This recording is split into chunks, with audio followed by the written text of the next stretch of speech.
हर साल बारिश होती है, लेकिन इस साल बारिश सिर्फ जमीन पर नहीं बल्कि सिस्टम पर भी सवाल गिरा रही है। आसाम में लाखों लोग फ्लड के बीच फंसे हुए हैं।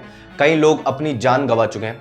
गांव पानी के नीचे धंस चुका है और रिलीफ कैंप्स भर चुके हैं। दूसरी तरफ उत्तराखंड देहरादून में एक ब्रिज जिस पर लगभग 16 करोड़ खर्च हुए, सिर्फ कुछ दिन पहले इनॉग्रेशन हुआ और मॉनसून की तेज बारिश के बाद उसका अप्रोच रोड ही नीचे धंस गया। और बात करें अगर दिल्ली एनसीआर की, तो सिर्फ 2 घंटे की बारिश होते ही रोड स्विमिंग पूल बन जाती है। ऑफिस जाना बहुत मुश्किल हो जाता है, स्कूल बंद हो जाते हैं, ट्रैफिक जैम से पूरी रोडें भर जाती हैं। एक तरफ फ्लड, दूसरी तरफ लैंडस्लाइड। कहीं ब्रिज डैमेज हो रहे हैं, कहीं रिवर्स डेंजर मार्क्स को क्रॉस कर रही है। तो सवाल यह है, क्या इस बार का मॉनसून अलग है या हर साल की तरह हम इस साल भी वही गलती रिपीट कर रहे हैं? सबसे पहले मॉनसून को समझते हैं।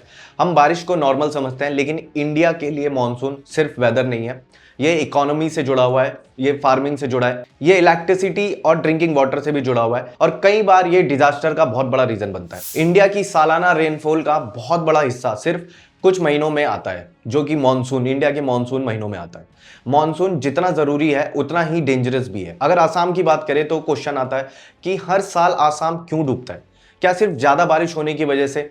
नहीं, रियल रीजन बहुत अलग है। ये देखिए, ये है ब्रह्मपुत्र नदी, वर्ल्ड की सबसे पावरफुल रिवर्स में से एक है। ये तिब्बत के ग्लेशियर से निकलती है, अरुणाचल प्रदेश से इंडिया में एंटर करती है और आसाम के बीचों बीच बहती है। लेकिन प्रॉब्लम सिर्फ रिवर नहीं है, रिवर का नेचर है। ये हिमालय से बहुत ज्यादा मिट्टी, पत्थर और सेडिमेंट लेकर आती है। जैसे ही मॉनसून शुरू हो जाता है, उसकी डजन्स ट्रिब्यूटरीज भी भर जाती है और फिर पूरा फ्लड प्लेन पानी से भरना शुरू हो जाता है। इसीलिए आसाम का फ्लड एक एक्सीडेंट नहीं है, एक एनुअल साइकिल है। हर साल की एक साइकिल बन चुकी है। लेकिन जब रेनफॉल नॉर्मल से बहुत इंटेंस हो जाता है तो ये साइकिल तबाही बन जाती है। अब बात करते हैं उत्तराखंड की, देहरादून की, जहां पर बहुत ही भयानक इंसिडेंट हुआ है। जिस ब्रिज को लोग डेवलपमेंट की निशानी से देख रहे थे, मॉनसून ने उसी पर एक सवाल खड़ा कर दिया है। ब्रिज का मेन स्ट्रक्चर अपनी जगह था, लेकिन अप्रोच रोड पूरी तरह नीचे धंस गया। अब इन्वेस्टिगेशन चल रही है। क्वेश्चन सिर्फ ये नहीं है ब्रिज क्यों धंसा, क्वेश्चन ये भी है, क्या हम एक्सट्रीम रेनफॉल को ध्यान में रखकर इंफ्रास्ट्रक्चर बना रहे हैं? क्या हम अपनी पूरी सच्चाई और मेहनत से अपने इंफ्रास्ट्रक्चर पे मेहनत कर रहे हैं, या फिर पुराने वेदर पैटर्न के हिसाब से ही प्लानिंग चल रही है? अगर हम बात करें दिल्ली की, तो यहाँ पर कोई ब्रह्मपुत्र नदी नहीं है, फिर भी हर बारिश के बाद रोड्स नदियां बन जाती हैं। क्यों? क्योंकि दिल्ली की प्रॉब्लम सिर्फ फ्लड नहीं है, अर्बन फ्लडिंग है। Concrete, block drains, encroachment, poor drainage planning. पानी ऊपर से गिरता तो है, लेकिन उसको निकलने का ढंग से पूरी तरह निकल नहीं पाता और कुछ घंटों की बारिश की वजह से कई लोगों को कहीं देर तक सफर करना पड़ता है। अब सबसे बड़ा सवाल, एक्सपर्ट्स मॉनसून के बारे में क्या कह रहे हैं?